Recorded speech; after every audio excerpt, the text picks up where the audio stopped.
Hello, welcome to Noble TV. We are the Chicago chapter of the National Organization of Black Law Enforcement Executives.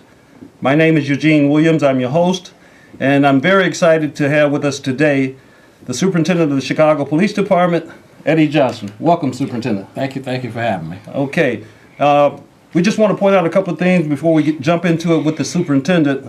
Again, we're on CAN-TV 21. And we can also, you can see us streaming on the internet at cantv.org/hotline. In a little while, we're going to take some calls as well. You see the number at the bottom of your screen, 312-738-1060. But before we start taking calls, we're going to jump in with the Superintendent and just tell us, Superintendent, we don't really have to go into the introduction. You've been all over TV, but it's been about 6 months now. Yeah. So just tell us how these first 6 months have been. Well, the people of Chicago and the rank and file officers have been very supportive of me up to this point, and hopefully that'll continue. It's been very busy, but I can tell you this: I've been doing a lot of talking, a lot of listening to various community groups across the city. Great. So what do you think has been your 1, 2, 3 biggest challenges? Well, I tell you, the biggest challenge to this point, let's be honest about things. CPD and the minority communities haven't had the best relationship over the years and in decades. So the biggest challenge right now is trying to restore the public's trust in CPD, because you've heard me say before that I really believe CPD is only as strong as the faith that the community has in it. So that's been the biggest challenge. Okay. So does that go right in line with your vision with respect to transparency and accountability and respect? Yeah, it does, because let's face it, the police department is not an occupier. We're a part of the community. So to that end, we have to have the public's trust to do what we need to do. The community has to have faith and belief in their police department in order for the police department to do what they do. Good. I know you've been a very, very strong advocate of enhanced penalties for violent offenders. And so I want you to talk about that a little bit, but I just want to get some clarification. So if I'm a regular citizen out there and I get arrested with a gun, I don't have any criminal background, if I'm a shop owner and this is my first arrest with a firearm, are those the people that you're going after when you talk about enhanced penalties? No, listen. We are going through violence in Chicago right now that's just completely unacceptable. The store owner, the mom and pop guy that's carrying a weapon for protection, those aren't the individuals we're focusing on. I'm focusing on repeat gun offenders that consistently wreak havoc in our communities. Got it. So I got to say this: what kind of support are you getting from elected officials, judges, the judicial system? So since I've been superintendent, I tell you this: the mayor has been a great partner for me and very supportive of CPD. So along those lines, I've been talking to state legislators to get them to help us out with this, legislation, because we need them and we need our judicial partners to help us out with it. So I'm very encouraged about the direction that we're going right now. Okay, excellent. I want to remind our viewers and thank them for tuning in as well, that this is a live show. You can call in and ask a question of myself, but more importantly, the superintendent. That call-in number is 312-738-1060. So feel free to call in.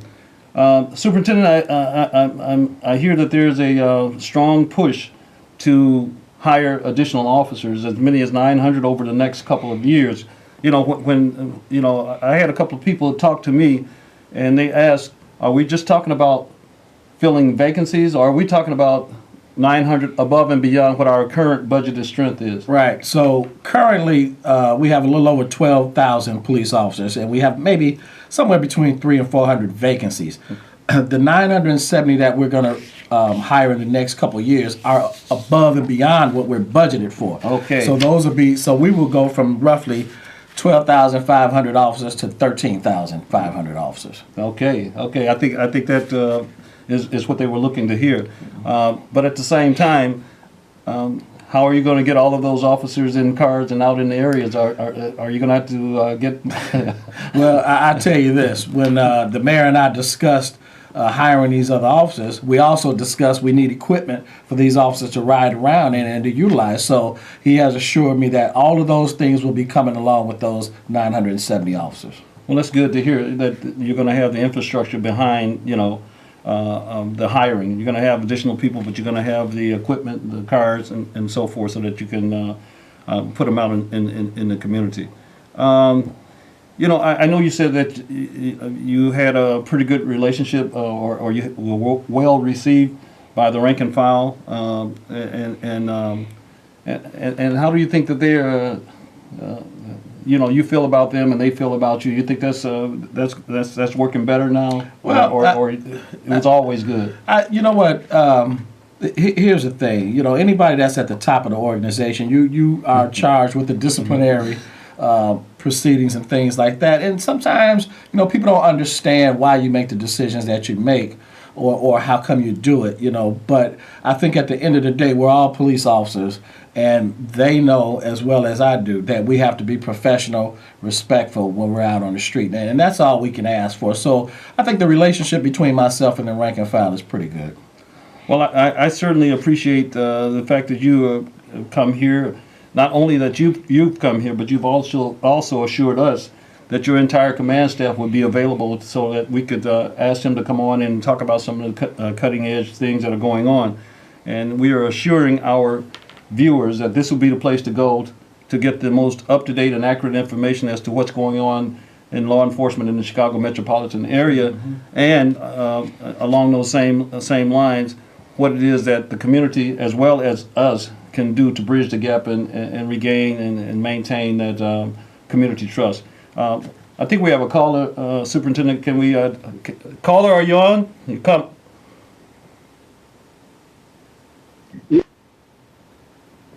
Are you there, caller? I'm here. Okay, your question or comment? I had a question. Sometimes as a regular person, I can notice people engaging in illegal activity like selling drugs out of certain kind of businesses. But it seems like the police or authorities never really catch on to these people are standing outside of these stores like hours and hours a day. Okay, thank you for the question, caller. Well, what I would say to that is this. You have to remember that your police department still has to work within the framework of a piece of paper called the Constitution. So it's not illegal for people to be on the sidewalks and streets of Chicago. So they have to commit a crime before we could actually engage them. Okay. I'm hearing, and I know we just had a entry exam, and we're hiring off of that. And I know you've already indicated that we're going to be hiring another 900 or so in the next couple of years, above and beyond what the budget, the strength is now. But am I to understand that there's a new entry exam that's going to be given, another one in April of 2017? Yeah, so what we're looking at is, of course, the mayor has agreed to hire these 970 individuals, so we have to get them from somewhere. So we just had an entry exam. So we're looking at roughly, right now, we have about a little over 8,000 applicants that we're going to start going through, but it's going to take time for those individuals to matriculate through the system. Now, on top of that, because we know we're being so aggressive next year, the next couple of years, we're giving another entry exam in the early part of 2017.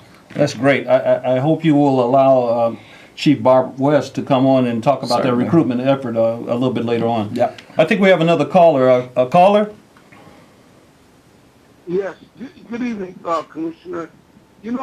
I was kind of skeptical, but now I'm 100% behind you. And I'm going to tell you why. You're from Chicago. You know the neighborhoods. Why they go outside of Chicago to get commissioners, give them all that money, and for what? Stay here in Chicago. And I have a question. Why it even makes your job harder when people in the community don't help? It could be 8 o'clock in the evening, and 5 people get killed, and nobody saw anything. Thank you, caller. Why is that? Thank you, caller. Thank you.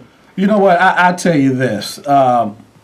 a lot of the violence that goes on in the city of Chicago is perpetrated by gang members. Okay, but having said that, in going around talking to the community members, one of the things that they ask me is, Superintendent, we want a detective division that looks like we do so it'll make it easier for us to talk to them.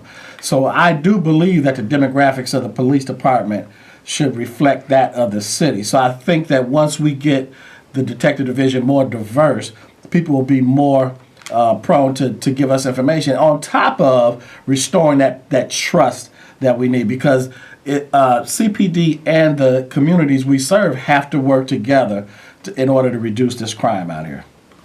Okay, thank you. I know we've talked about bringing other command staff members on, and I expect that we'll have a chance to bring on Deputy Chief Calloway from the Training Academy, but there's a lot of talk right now in the Training Academy with the DOJ, Department of Justice here, with respect to de-escalation. Can you just talk about the de-escalation training for a second, Superintendent? Okay, well, de-escalation training goes hand in hand with our use of force. And here's the thing. We've always had de-escalation techniques. We just didn't highlight them or utilize them maybe like we should have. So now we have a training that's rolled out to make the officers more comfortable with de-escalation, because, a lot of times, a lot of instances, you can de-escalate situations.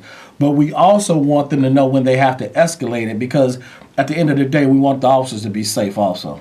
Right, I mean, and I understand that concept, but I'm sure you don't want any officers hesitating in a situation that could be, a threat to their lives as well. Yeah, because, if officers second guess or hesitate, that could cost them the opportunity to go home at night. And that's not what we want, But, when I go talk to community groups, the one thing that they ask me is just they want the police in their neighborhoods. They just want the police to be professional and treat them respect and treat them fairly. Well, I got a lot of stuff I want to cover, but, we always want to give our viewers a chance to call in. So I think we have another caller. Caller, are you there? I'm here. Your question or comment? How you doing, Chief Williams, Superintendent Johnson? My question, first I had a comment. I had the pleasure of attending the Bud Billiken Parade, and I saw the warm response that Superintendent Johnson got along with the Noble. And it was really great to see. I mean, it was just tremendous to see the response from the black community and the CPD staff. So it was great. My question is, as far as with mandatory minimums, I wanted to get the superintendent's opinion on mandatory minimums, like you said, with repeat gun offenders, because the community, I mean, we're really backing you. We're really 100% behind you.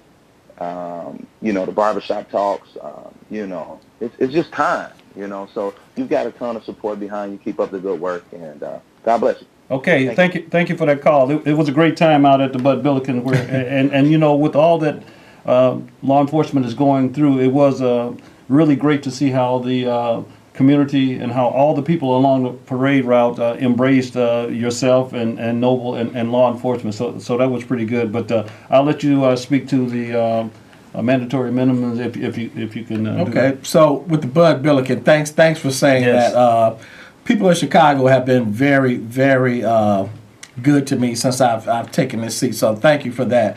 But in terms of mandatory sentencing, so the gun legislation that I'm looking for right now is not mandatory sentencing.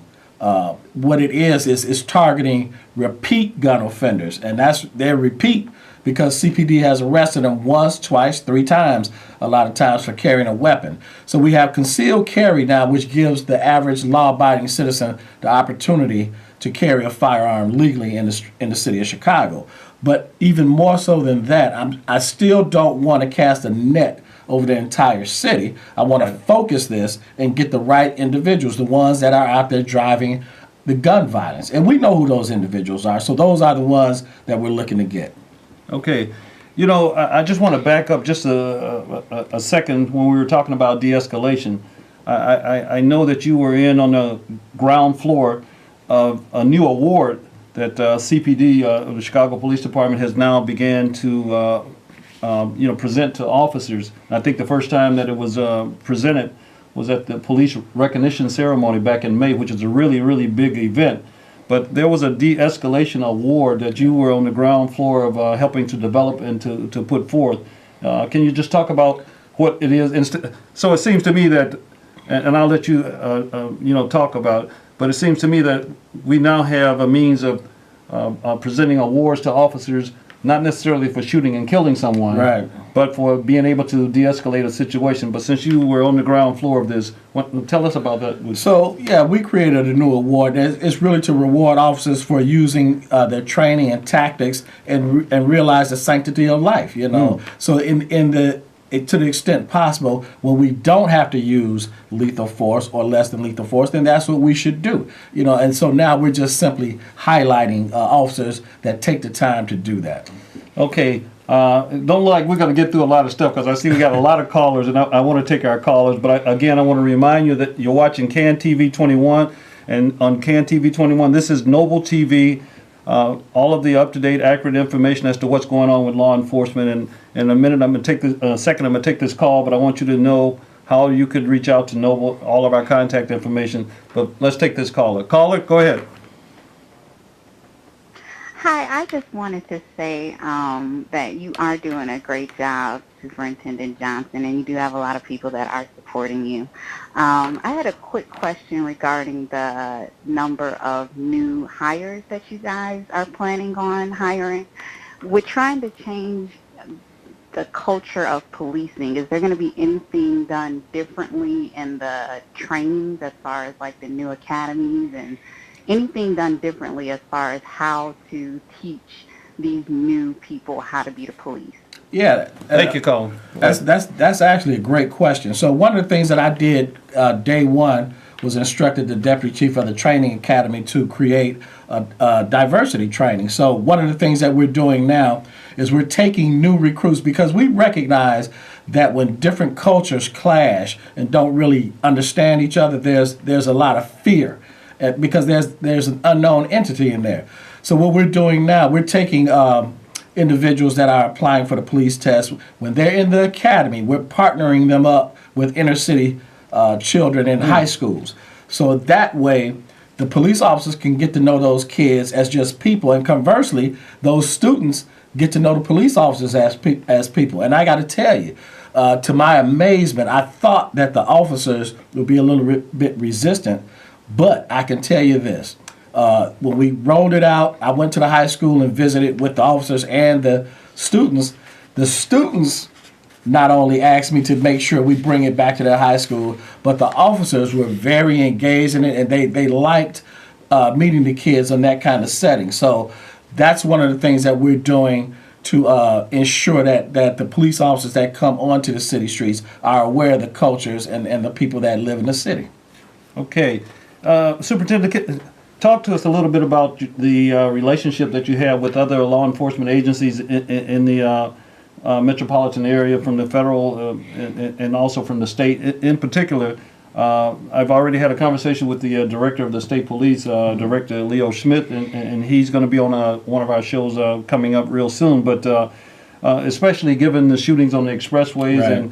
and just talk to me and our viewers about the relationship and how you're working together with the other law enforcement agencies. So we have great relationships with our state and federal partners because, Chicago is a huge city with a lot of ground to cover. So it takes more than just CPD to attack the problems that we have. So, of course, Director Schmitz used to be CPD. So we have a great relationship with the state police. And in regarding the expressway shootings, to that end, we've now assigned detectives to assist the state police when we have these shootings on the expressway so we can reduce that. Oh, great. Okay, I can't get to all of my questions, but we have another caller. I want to honor our viewers. So, caller, are you there? Caller? Yeah. The detective exam is out, and I know you want to hire 200 detectives, but when are you going to start hiring those detectives? Are you going to do it this year? Or you got enough resources to do so? And can we pair African-American men and women up together in the detective division, especially in the violent crime area? Because I understand we only got 6 black dicks in the whole city of Chicago. No, Thank you for that. Thank you for that question, caller. no, we have a lot more African Americans than that in the city. I don't have the exact numbers, but I can assure you we have more than that. So they just got their results back from this last detectives exam. We're training the command staff to be able to do merit selections. But my goal is to have that class in by December, so late this year. If not late this year, at the worst case scenario, it'll be early next year. But my goal is late this year. Okay, so while we're on that topic, it's not just detectives. I think you also talked about other promotions as well. Yep.